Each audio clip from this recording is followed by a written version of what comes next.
Voilà le goûter que vous m'avez demandé. Ah, t'as mis trop de temps. Tu dis, tu peux répéter? J'ai pas bien entendu. Je vous demande d'arrêter. Quelle est la raison de cette servitude? Ce jour-là, les enfants sortent en courant, excis. Ils savent que quelque chose capable de changer, le destin de toute la famille est arrivé. Quand la caisse s'ouvre, un robot entièrement noir apparaît devant eux. C'est merveilleux.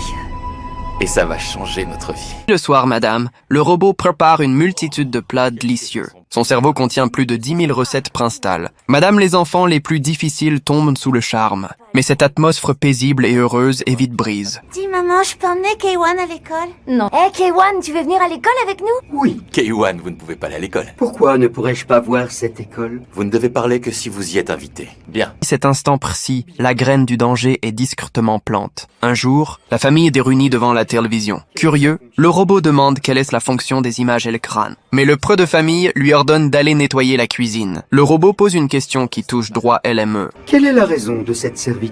La raison, c'est que je vous donne des ordres. Vous nous appartenez et vous faites ce qu'on vous dit. Ce que le preux ignore encore, c'est que ces robots censés être que des outils ont DJ développe une conscience. Une cadre dirigeante de l'entreprise veut rappeler les robots, mais son supérieur, Yann, refuse catégoriquement. Il sait depuis longtemps que les robots peuvent devenir conscients. Et pour gagner encore plus d'argent, il décide de vendre un contrôleur électrique. À partir de elle, le cauchemar des robots commence. Dès que le maître n'est pas satisfait, il appuie sur le bouton. Un courant violent traverse instantanément tout le corps de K1. Madame, les enfants de la maison font de la torture du robot un nouveau jeu. Le robot se fondre encore et encore, puis se relève chaque fois. Dans ses yeux, il ne reste plus que l'engourdissement et l'humiliation. Les flammes de la vengeance parlent au DJ intensement. Le robot avance lentement vers la chambre du maître. Il regarde les deux personnes endormies sur le lit. Sa queue commence alors à se former de faons inquiétants.